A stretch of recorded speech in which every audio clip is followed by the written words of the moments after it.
অন্ধকারে নামাজ পড়া যায় কিনা, মাথা আছড়ানোর পর যে চুল ওঠে তা কি করব? অনেকে স্বামীকে ভাই বলে ফেলে, এতে কি গুনাহ হবে? অনেক সময় নামাজের সিজদায় কয়টা দিয়েছি, দুইটা না একটা মনে থাকে না, তাহলে করণীয় কি? স্ত্রী কি স্বামীর নাম ধরে ডাকতে পারবে? গোস্তকে কি মাংস বলা যাবে? দাঁড়িয়ে কি মেসওয়াক করা যাবে? সব মাছের ঠোঁট কেটে ফেলে না দিলে সেটা নাকি খাওয়া হারাম, এটা কি ঠিক নাকি নিছক কুসংস্কার? ছবি আঁকা, ঘরে পুতুল রাখা, এগুলো কি গুনাহের কাজ? গরম কোনো খাবার ফু দিয়ে খাওয়া কি জায়েজ নেই? বড় ভাই রেখে বিয়ে করলে কি কোনো সমস্যা হবে না? আমি কি বোরকা না পরে শুধু মুখ ঢেকে বাসায় নন মাহরাম আত্মীয় স্বজনের সাথে দেখা করতে বা কথা বলতে পারবো?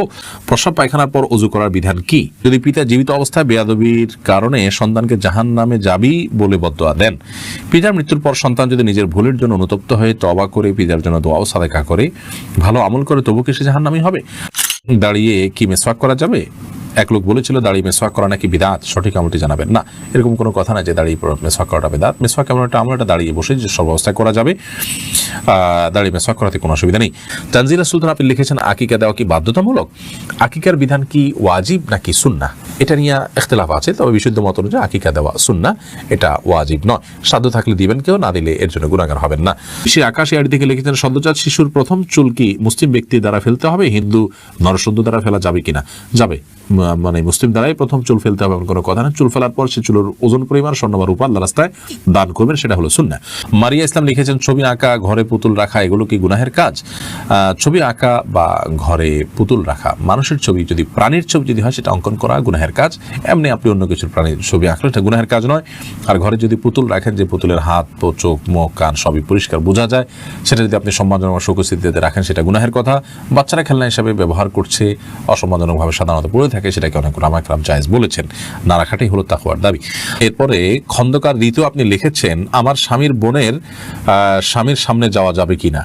আপনার স্বামীর বোনের স্বামীর সামনে আপনি যেতে পারেন কিনা, যদি তার বয়স আমার বাবার বয়সীয় হয়। তিনি যদি অনেক বৃদ্ধ হন, বাবার বয়সী বলে কোনো কথা নেই, যদি অনেক বৃদ্ধ হন, তাহলে সেই ক্ষেত্রে তার সামনে আপনি যেতে পারেন, যদি ফিতনার কোনো আশঙ্কা না থাকে যে তিনি আপনাকে নিয়ে বাদ চিন্তা করবেন, আপনার মনে বাদ চিন্তা আসবে, এরকম কোনো সুযোগ নেই, এত বয়স হয়ে গেছেন। এরকম যদি হয়, তাহলে সেক্ষেত্রে আপনি তার সামনে যেতে পারেন। নর্মাল বিধান হলো না, আপনি আপনার স্বামীর বোনের যে স্বামী, তার সামনে আপনি, অর্থাৎ আপনার ননদের স্বামী যিনি, তার সামনে আপনি যেতে পারেন না, জায়েজ নাই, পর্দা করতে হবে। ফজলে আলী খান আপনি লিখেছেন, বড় ভাই রেখে বিয়ে করলে কি কোনো সমস্যা হবে না? কোনো অসুবিধা নেই।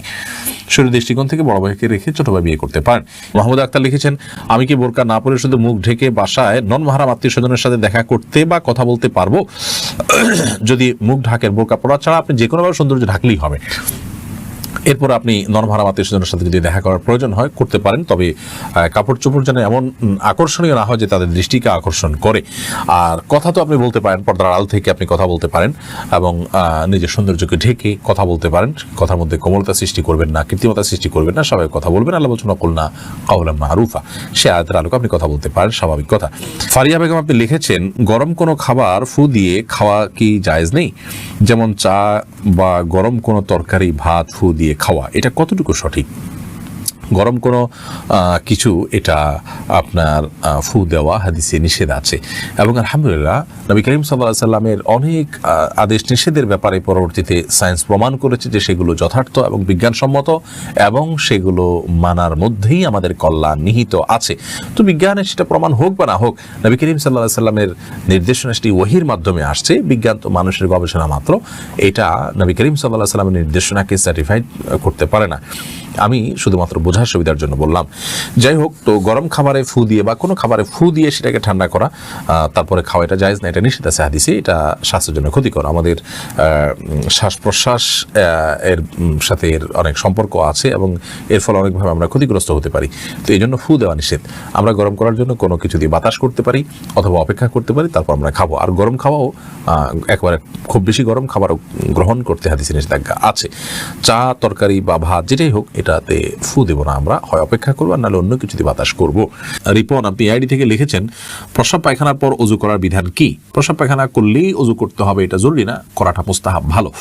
নামাজের জন্য বা অজু যে সময়গুলোতে করা জরুরি, যেমন কোরআন তেলাওয়াত, কোরআন স্পর্শ করা, তখন তার আগে দিয়ে অজু করবেন। আর প্রত্যেকবার পেশাব পায়খানা পরেই অজু করতে হবে এমনটা বাধ্যতামূলক নয়, করতে পারলে সেটা ভালো এবং সওয়াবের কাজ। মাহের আফরোজা মারিয়া আপনি লিখেছেন, সব মাছের ঠোঁট কেটে ফেলে না দিলে সেটা নাকি খাওয়া হারাম, এটা কি ঠিক নাকি নিছক কুসংস্কার? না, এটা নিছক কুসংস্কার বোন। মাছের ঠোঁট খাওয়া হারাম নয়, কেউ চাইলে মাছের ঠোঁট খেতে পারেন। সব মাছের ঠোঁট কেটে ফেলতে হবে এরকম যদি হয় তাহলে তো কাসকি মাছ খাওয়া যাবে না, কারণ এটা ঠোঁট তো আপনি কাটার জন্য খুঁজেই পাবেন না। তো যাই হোক, এটা নিছক কুসংস্কার, এর কোনো ভিত্তি নেই শরীয়তে। মাছের ঠোঁট সহ মাছের পুরো শরীরের যে কোনো অংশই আপনি খেতে পারেন, বিশেষ করে যখন গুঁড়ো মাছ হবে। ময়লা অংশটা নাপাক যেটা মল সেটা ফেলে দিবেন, আর বাকি পুরো মাছই আপনি খেতে পারবেন। ইব্রাহিম আহমেদ লিখেছেন, গোস্তকে কি মাংস বলা যাবে? কোনো অসুবিধা নেই, এটা নিয়ে অনেকে বলেন না মায়ের অংশ, এই ব্যাখ্যার কোনো গ্রহণযোগ্য ভিত্তি আছে বলে আমার জানা নেই। আর হলেও আমাদের সমাজে সেটি প্রতিষ্ঠিত হয়ে গেছে গোস্তর অর্থে কেউ বলেও না, বিধায় এটা বলাতে কোনো অসুবিধা নেই। আবু তাহের লিখেছেন, যদি পিতা জীবিত অবস্থায় বেয়াদবির কারণে সন্তানকে জাহান্নামে যাবি বলে বদদোয়া দেন, পিতার মৃত্যুর পর সন্তান যদি নিজের ভুলের জন্য অনুতপ্ত হয়ে তওবা করে পিতার জন্য দোয়া ও সাদেকা করে ভালো আমল করে, তবু কি সে জাহান্নামী হবে? আল্লাহ রাব্বুল আলামিন যদি চান যে কোনো মানুষকে মাফ করাতে পারেন। পিতার প্রতি তিনি ত্রুটি করেছেন, এটা বান্দার হক নষ্ট করেছেন, এবং বান্দার হকের মধ্যে সবচেয়ে বড় হক হলো বাবার হক নষ্ট করা, রাসূল আকরাম সাল্লাল্লাহু আলাইহি ওয়াসাল্লামের হকের পরে। তো সেইটি তিনি করেছেন। তো এরকম হলে তিনি অনুতপ্ত হয়ে লজ্জিত হয়ে মাফ চাইবেন, এবং পিতার মৃত্যুর পর যে করণীয় আছে, 4টা করণীয় সম্পর্কে একটা ভিডিওতে আমরা বলেছি, সেগুলো করবেন। এর পাশাপাশি বিশেষভাবে পিতার জন্য আল্লাহর কাছে ক্ষমা চাইবেন এবং আল্লাহর কাছে চোখের পানি ফেলে মাফ চাইবেন, আল্লাহ আপনি আমার বাবাকে আমার প্রতি সন্তুষ্ট করে দিন, কিয়ামতের ময়দানে আপনি আমার বাবাকে আমাকে যেন মাফ করে দেন, সে ব্যবস্থা বন্দোবস্ত করুন। আল্লাহকে খুব বেশি সন্তুষ্ট করার চেষ্টা করলে ইনশাআল্লাহ বিইذনিল্লাহ এর জন্য এক্সট্রা ইবাদত বন্দেগী, এক্সট্রা তাকওয়া চর্চা করার চেষ্টা করা হলে আল্লাহ তাআলা তার জন্য তার বাবাকে সন্তুষ্ট করে দেবেন। বিভিন্ন হাদিস থেকে এটি বোঝা যায় যে দুনিয়াতে আপনার মানুষের এই জাতীয় যে সমস্যা আছে, বাবা মা বা কোনো ব্যক্তি তার কাছে পাওনাদার আছেন, কিয়ামতের ময়দানে আল্লাহ তাআলা সেই ব্যক্তির পাওনাকে আমল দিয়ে, সওয়াব দিয়ে, জান্নাত দিয়ে তার পাওনাকে পরিশোধ করে দিয়ে এই ব্যক্তিকে মুক্ত করবেন। তো সেটার জন্য চাই আল্লাহর সাথে সুনিবিড় সম্পর্ক করা, বিশেষভাবে তাকওয়া চর্চা করা। আল্লাহ তাআলা আমাদেরকে সেই তৌফিক দান করুন। শরীফ এসআর ইয়াডি থেকে লিখছেন, স্ত্রী কি স্বামীর নাম ধরে ডাকতে পারবে? ডাকতে পারে, এতে কোনো গুনাহ হবে না। তবে এটা কালচারের উপর নির্ভর করে, যে কালচার এটা অসম্মান হয় সেরকম অসম্মান করা যাবে না স্বামীকে।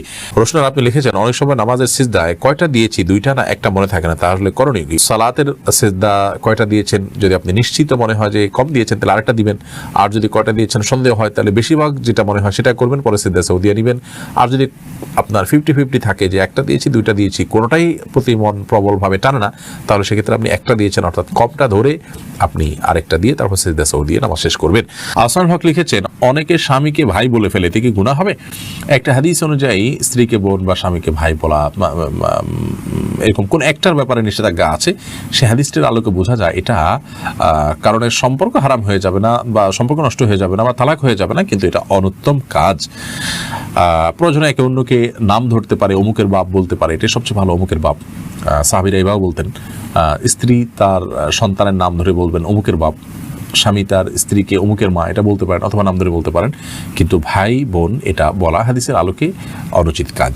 নাজমা আক্তার আপনি লিখেছেন, মাথা আঁচড়ানোর পর যে চুল ওঠে তা কি করব? মানুষের মাথা আঁচড়ানোর পর যে চুল ওঠে অথবা নখ কাটার পরে যে নখ থাকে, এগুলোকে সম্মানজনক কোনো জায়গায় রাখা উচিত। সেটা মাটির নিচে দাফন হতে পারে, কবরে দাফন হতে পারে, মাটির নিচে চাপা দেয়, একটা রেখে মাটির উপর চাক দিয়ে দিলেন, থাকতে মাটির নিচে সেটা মাটির সাথে মিশে গেল, এটা উত্তম। আর অসম্মানজনক কোনো জায়গায় নাপাকের মধ্যে ফেলাটা অনুত্তম, মাকরুহ। যদি কেউ ফেলেন বড় কোনো গুনাহ হবে না, কিন্তু এরকম করাটা অনুচিত এবং ভালো কাজ না। উচিত হলো মানুষের শরীরের, আল্লাহ তাআলা মানুষকে সম্মান দিয়েছেন, সেজন্য মানুষের শরীরের প্রত্যেকটা অংশ যাতে সম্মানিত থাকে, অসম্মানিত না হয় সেদিকটা খেয়াল করা। রিফাত হাসান লিখেছেন, অন্ধকারে নামাজ পড়া যায় কিনা? অন্ধকারে নামাজ পড়া যায়, কিন্তু স্বাভাবিক অবস্থাতে যেখানে রুকু সিজদার জায়গা দেখা যায় না, এরকম জায়গা নামাজ পড়াটাকে অনেক উলামা ইকরাম মাকরুহ বলেছেন। আপনি যদি আলো আধারের মধ্যে পড়েন আপনার মনোযোগ সৃষ্টি করার জন্য এবং রুকু সিজদার জায়গাগুলো দেখা যায়, তাহলে সেক্ষেত্রে কোনো অসুবিধা